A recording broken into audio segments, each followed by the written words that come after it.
Hello friends, welcome to the exciting discoveries of Sodom and Gomorrah, Noah's Ark, the Red Sea crossing, Mount Sinai, and the Ark of the Covenant, all found by the late Ron Wyatt, a faithful servant of the Lord, working on his treasure for 22 years. Friends, we're living a special time, a time of the end, where God is preparing a simple show and tell demonstration to show the world what His truth really is. The world, they've gone up in false belief systems. They need this information to get back on the right track. We can see in these discoveries a sense of judgment. At the flood, at Sodom and Gomorrah, at the Red Sea crossing, the wicked were destroyed, but at the same time the righteous were saved. And then at Mount Sinai, the 10 Commandments were handed down and placed inside the Ark of the Covenant. The same law that you and I be judged by, but through the Holy Spirit, we can be victorious. Friend, I hope you enjoy revealing God's treasure. Sodom and Gomorrah.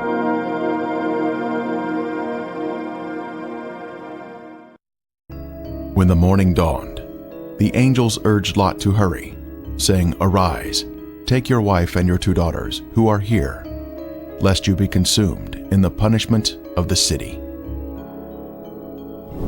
Lot, his wife and daughters, all fled from the terrible destruction of Sodom. Likewise, as it was also in the days of Lot, they ate, they drank, they bought, they sold, they planted, they built. But on the day that Lot went out of Sodom, it rained fire and brimstone from heaven and destroyed them all. Wicked men were punished by the Lord in a divine judgment of fire. The intense heat consumed the wicked cities and their inhabitants.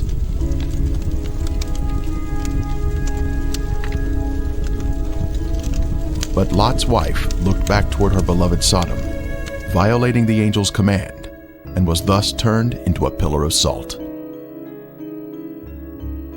Turning the cities of Sodom and Gomorrah into ashes, condemned them to destruction, making them an example of those who afterward would live ungodly. This is a visible example that is mentioned here. The Bible tells us the cities were in the plain of Jordan, which is the area surrounding the Dead Sea, and it was once a beautiful, lush area.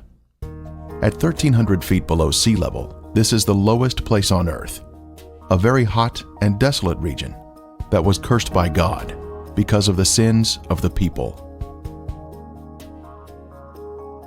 Sodom had pride, fullness of food, and abundance of idleness. Neither did she strengthen the hand of the poor and needy. And they were haughty and committed abominations before me. Flavius Josephus, the first-century Jewish historian, tells us, "There are still the remainders of that divine fire, and the traces of the 5 cities are still to be seen."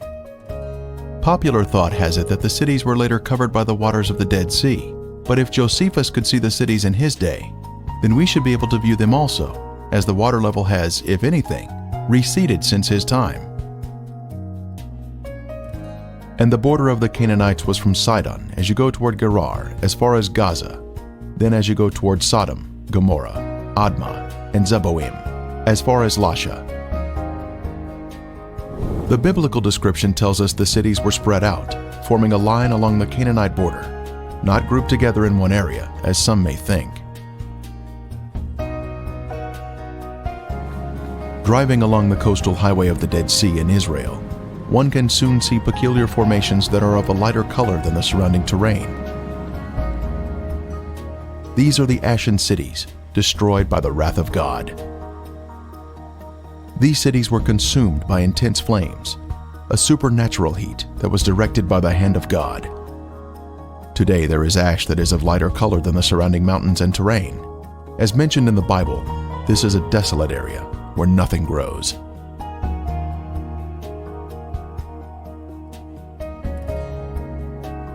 Inspecting the formations closely, one can see structures containing man-made elements, such as 90-degree angles. Even though the buildings were consumed by the fire, the remaining ash in these cities is comprised of a heavier material due to the inclusion of brimstone or sulfur, and still retains some of the original shapes of man-made structures. This stunning structure stands out as a singular formation with 4 sides, surrounded by a deep moat.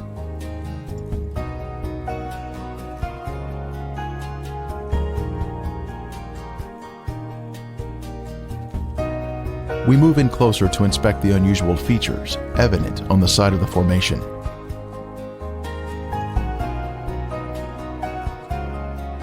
On the side of the structure, this swirling pattern is different from any type of sedimentary rock or soil that would normally contain horizontal, even layers.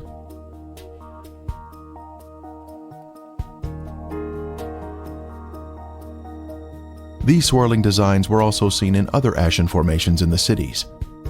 This is evidence of extreme heat, up to 6,000 degrees Fahrenheit, where thermal ionization occurs, when the electrons repel and attract, forming these unusual swirling designs.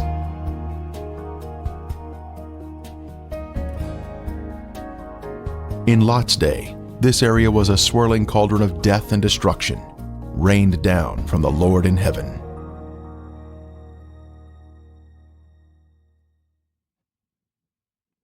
Strange anomalies can be seen here, such as these fragile layers of material which disintegrate when touched.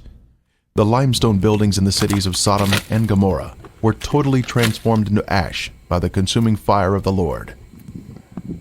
Evidence of this destruction is revealed in the white gypsum anomalies in the area, including unusual shapes of chalk-like material, which is not found in other parts of the country.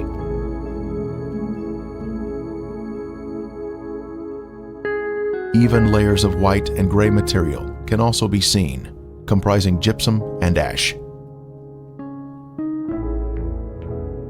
At the time of Elijah on Mount Carmel, the Lord sent down a superheated fire from heaven, consuming the stone altar and sacrifice, turning them into ashes. Then the fire of the Lord fell and consumed the burnt sacrifice, and the wood, and the stones, and the dust, and it licked up the water that was in the trench. We are also told, "For the Lord your God is a consuming fire, a jealous God." When God unleashes a consuming fire, it will turn stone into ashes. At the perimeter of this city, one can see this amazing Sphinx still standing today. It was a pagan symbol positioned at the edge of town and was thought to protect the inhabitants from harm. The Sphinx stands alone as a singular structure with a defined shape. This particular Sphinx has an obvious demarcation between its base and the soil below it, another sign of a man-made structure placed on top of the soil. Later, we will see another Sphinx.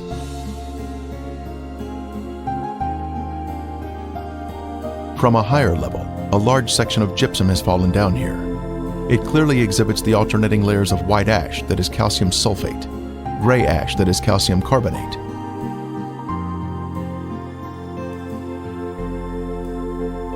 One can also find loose or powdery ash that is quite thick and has been deposited next to the formations. The ash is made up of calcium carbonate and calcium sulfate, which comes from the limestone buildings and the brimstone mixing together during the fire.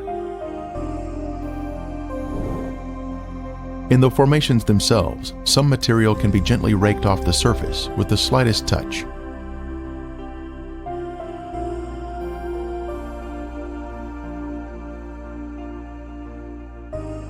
Looking down the city streets, one can notice man-made shapes which are not found in nature.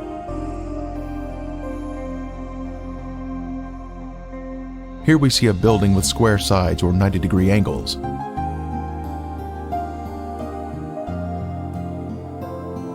From the opposite side, we can see the same symmetrical structure and man-made angles.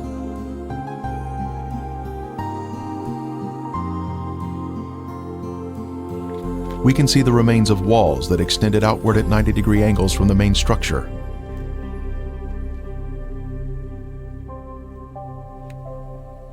Once again, further evidence of man-made construction. Here we can see square windows that are visible in the walls of the structures, which give us a view of the past.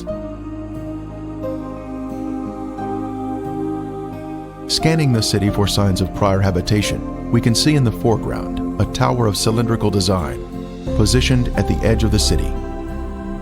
The remains have suffered greatly during 3,500 years of wind and rain erosion. Even still, there is the appearance here of streets and man-made structures.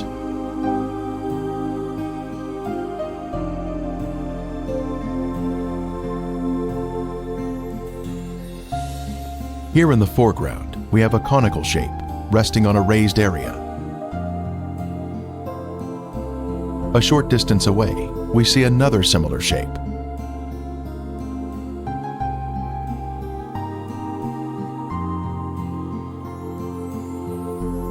As we pan across the city, we can see in the distance an arched doorway that exhibits a symmetrical shape even to this day. The whole land is brimstone, salt and burning.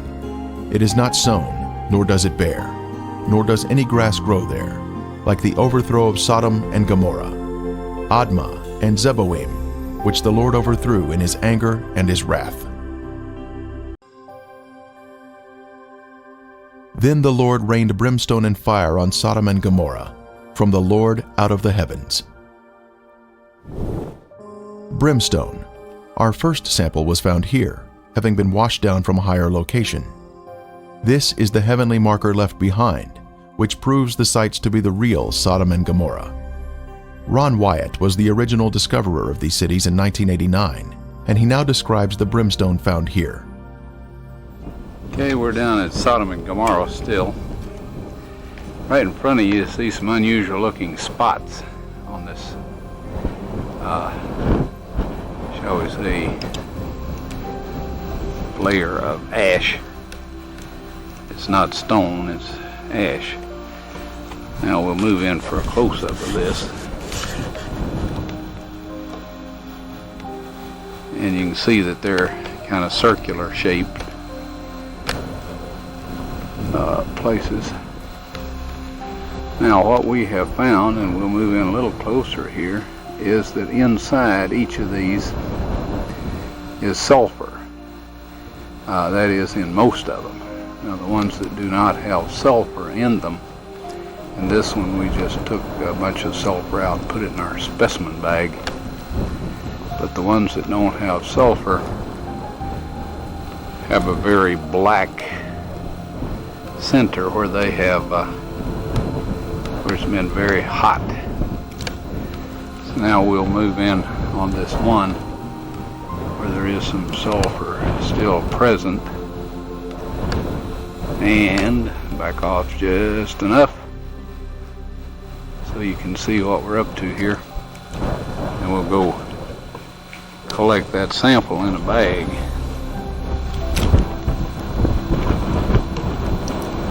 Before I started using this knife, it was very, very sharp.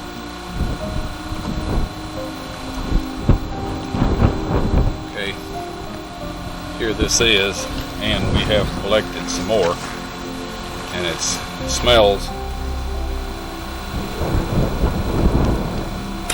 and tastes like sulfur. Now the Bible tells us that it rained fire and brimstone upon the cities of Sodom and Gomorrah. Now what you see in front of you here is the results of large and small, well, varying sized chunks of sulfur, burning sulfur that have hit.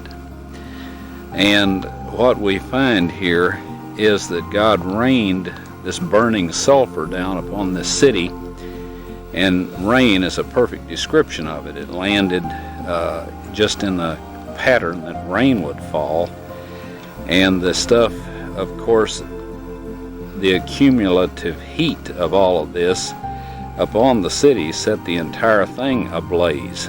The flashpoint of every material there, metal, stone, of course the people, and everything burned, and this sulfur continued to burn, and it vitrified the material around it after it had burned it all up, sealed itself off from the oxygen, and then of course smothered itself out. And in each of these little crystalline capsules here is a varying size chunk of sulfur. And there are millions of these in these ashes that we have here. Now some of them we have cracked open so you can see the sulfur inside, and others we have left intact. But there are millions of these here. So this shows that God indeed rained fire and brimstone upon these cities. And if you look in your dictionary, under brimstone, you'll find that it is sulfur.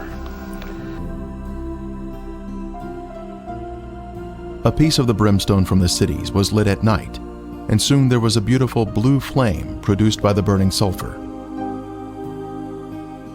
A very strong aroma of sulfur filled the air, and was overpowering if one directly breathes the fumes.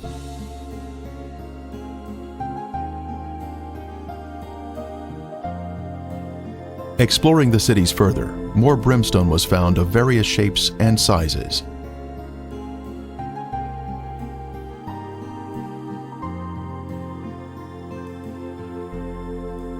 Several samples had been washed down to areas below and were added to our growing collection.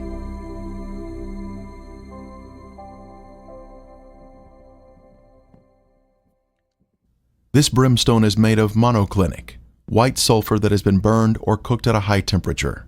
It is quite different from natural sulfur that is formed in geothermal areas. Samples were taken to a lab for analysis.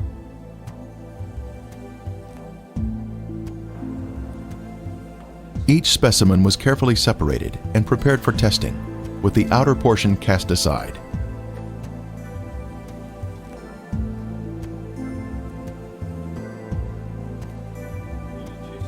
Next, the samples were dried and placed in a rock crusher. Then they were pressed onto a disc. Then they were loaded into a machine for the semi-quantitative X-ray analysis.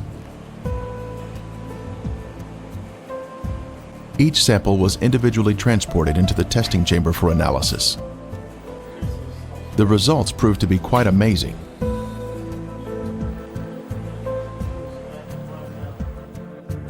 As the samples were found to be 98% pure sulfur, unlike any other sulfur found on Earth.